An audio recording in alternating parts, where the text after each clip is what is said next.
Hello and greetings to everyone out there. I wanted to go ahead and do another Greater Rift video for you guys with the Hammer Spammer Crusader build that I came up with a few weeks ago, right when the PTR launched pretty much.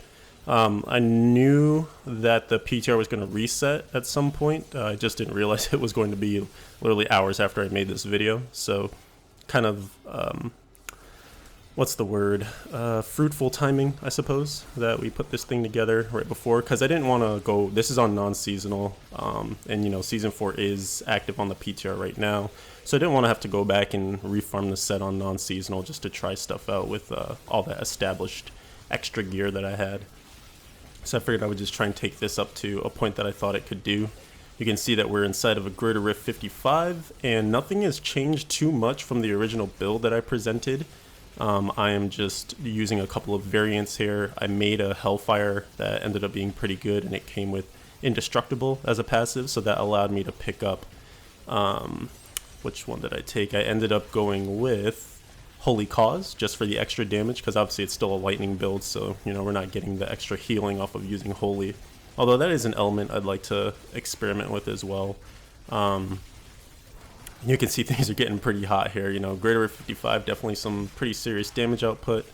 I will definitely say that because I was back on live for the last couple of days, maybe the last week or so, after they announced that the wipe was coming, I hadn't really done much of the Hammer Spammer stuff, so I literally woke up this morning and I was just like, I'm just gonna give it a go, do Greater Rift 55, see what happens. Because I did want to, you know, the last video I did was the 47, and it was completely fine, it was completely easy, but I kind of wanted to show the build performing at what should be pretty high levels going into Season 4. Like, I imagine that the ceiling for a lot of the hardcore stuff will probably be 60, you know, if you can hit 60, you're going to be doing really well.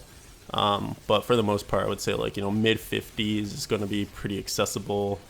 And then once you farm that like god tier of gear and you start fishing for greater rifts and things like that, be able to get up into those high 50s and maybe the low 60s.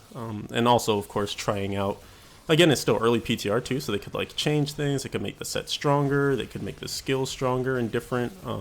It's kind of some foreshadowing for some changes that did come with this latest PTR patch and the wipe and everything like that. They made it so that, as far as I've heard, I haven't experienced it yet because I have yet to go back in there. They made it so that the falling sword animation is a lot faster, which is good because right now that's one of the clunkier feels of the builds. You can kind of tell, you know, it's like, okay, you fall and then you're standing there for a while. It can kind of put you in some precarious positions. So it's nice that that's getting buffed up. Also, the damage portion of it, as far as I've heard and seen, from data mining, the official patch notes aren't out at the recording of this narration, so apparently they buffed up the falling sword damage on the 6-piece part of the set by up to, I think it's up to 500%, which is up from 250. So that's gonna hopefully make it feel a bit better to use falling sword, not feeling like you're gimping yourself in order to use it just to get that damage reduction, you know, because it's not hammer time when you're falling swording. Other than that though, I did want to talk about the variations that I'm using. So I'm rocking a furnace as the actual item, the weapon that I'm using, and then we've cubed Johanna's argument. In the armor slot, we're using a, what's that belt? I can't remember the names of anything right now, I'm sorry about that.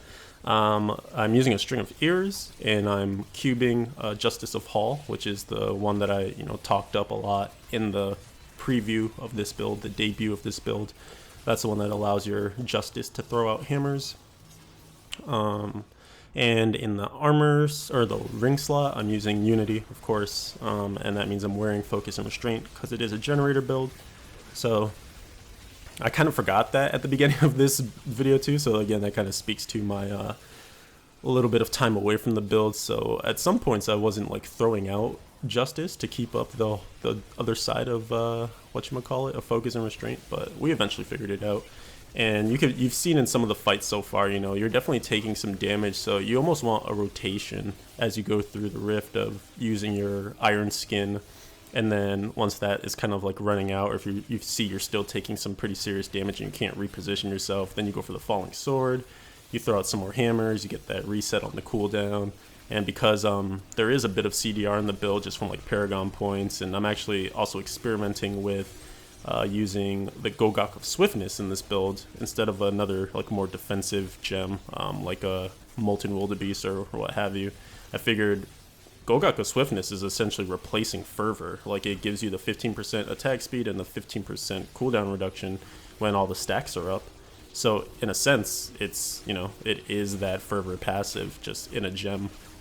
So it's something interesting to play with. I definitely could feel the attack speed increase when it was fully stacked up, so that's good because it helps to mitigate kind of one of the tough parts of going with the two-handed version of this build, is that you just can't get the hammers out quite as quick. And obviously getting hammers out is pretty important in terms of, you know, resetting that cooldown, keeping you safe, and also just dealing the damage that you need to deal to get the enemies out of here. You can see we're keeping pretty even. This is a pretty bad Greater Rift, unfortunately. Some of the mobs are tough, and it's just not a really like good density. It's not a good layout, so you know it didn't lend itself early on to really strong and fast progression. But as you see, when we go forward, we do end up getting ahead of it. And to be quite honest with you, because of the changes to the Rift Guardians, you don't need that much banked up time before you spawn them, you know, especially with this set, because you can produce so much single target damage. You're gonna really just, you know, put it out there rather quickly. So when it comes down to just the Rift Guardian, it's gonna be good news. You need maybe like a minute or 2 minutes, and before in season 4, you know, testing and hearing things from people with a Bane of the Stricken, like you needed a few seconds really to get a Rift Guardian down. But apparently that has been reined in a little bit. Again, some more things on this new PTR patch that I've yet to test out, but have been hearing reports on. So apparently Bane of the Stricken is pulled back in a little bit, which is good. I think it was way too strong previously from what people were saying and reporting on it. So it's good to see them hopefully get a handle on it. Be curious to check out what it does exactly going forward. But yeah, you know, a couple of indestructible procs here and there. Like it's rough because of course you don't want to like get into any positions where you're really risking the life of your character. I mean, also because I had a feeling that the PTR wipe was imminent, I kind of threw caution to the wind here too. So I was like, I don't really know if I'm set for this. I don't know exactly how much defense I needed. I had done a 54 a few days ago, maybe like a week ago or so. So I knew that, you know, I was able to clear up at this height, but that 54 was like maybe not flawless, but it didn't have many dire moments in terms of like, oh, I feel like I'm risking my life or anything. It was actually a pretty smooth clear, all things considered. So, you know, I felt like the 55 should be pretty doable as well too. And again, we did get like a pretty sparsely populated rift, one that's not the best for fast clears. And that's still going to be something to either see iterations of as the PTR continues, or, you know, just something to know for the future, is that there probably still will be some fishing. Like, every rift will not be equal by any means, but what they have done to improve things is just kind of bring some of those rifts that felt really bad in line, so that it doesn't quite feel like it's going to be completely undoable by the time you get there. Or, sorry, just from as soon as you open it and you see what mobs there are.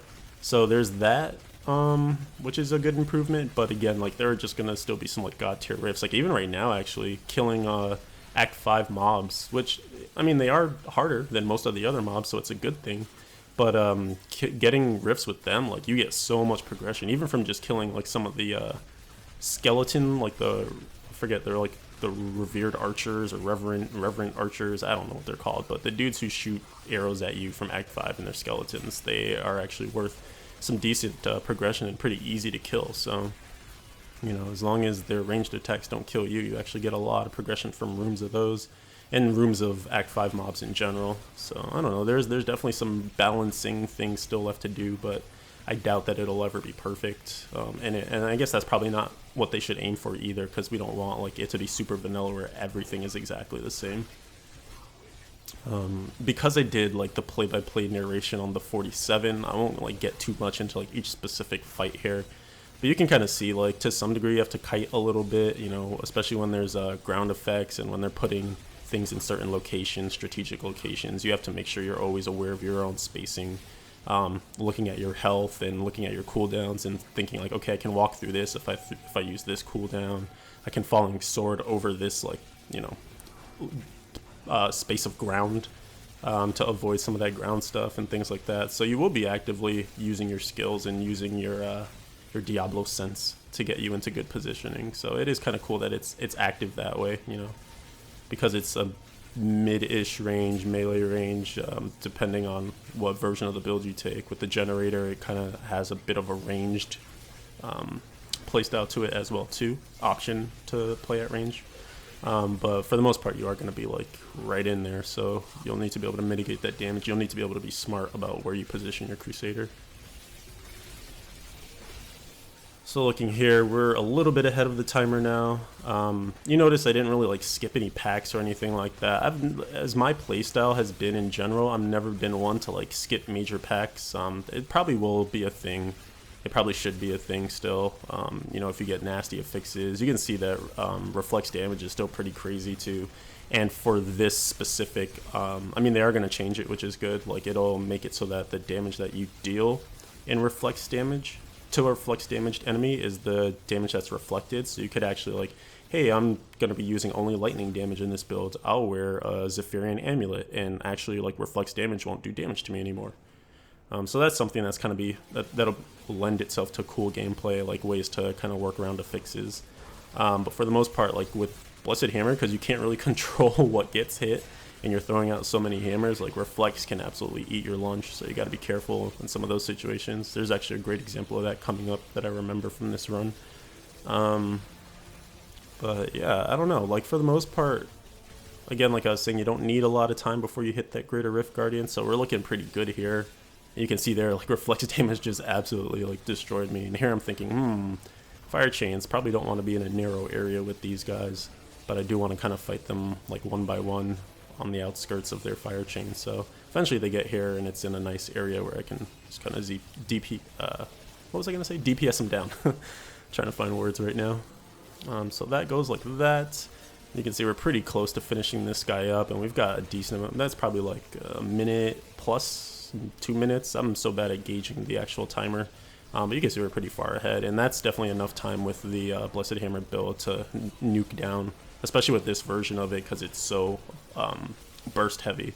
That's a good amount of time to get a Rift Guardian down. But then what appears? A Conduit, and Conduit is still super strong. They did say that, you know, it's going to go through some iterations in PTR. It's going to deal reduced damage to the Rift Guardian. So what we were seeing in this patch of the PTR is not what's going to go live, and it's probably not what's active in the patch right now, maybe, if they got that change in. But yeah, you can see it's still doing some pretty significant damage along with our hammers to this Rift Guardian. So that's the end of it. Thank you guys for watching. Hope you enjoyed. Greater Rift 55 down on hardcore.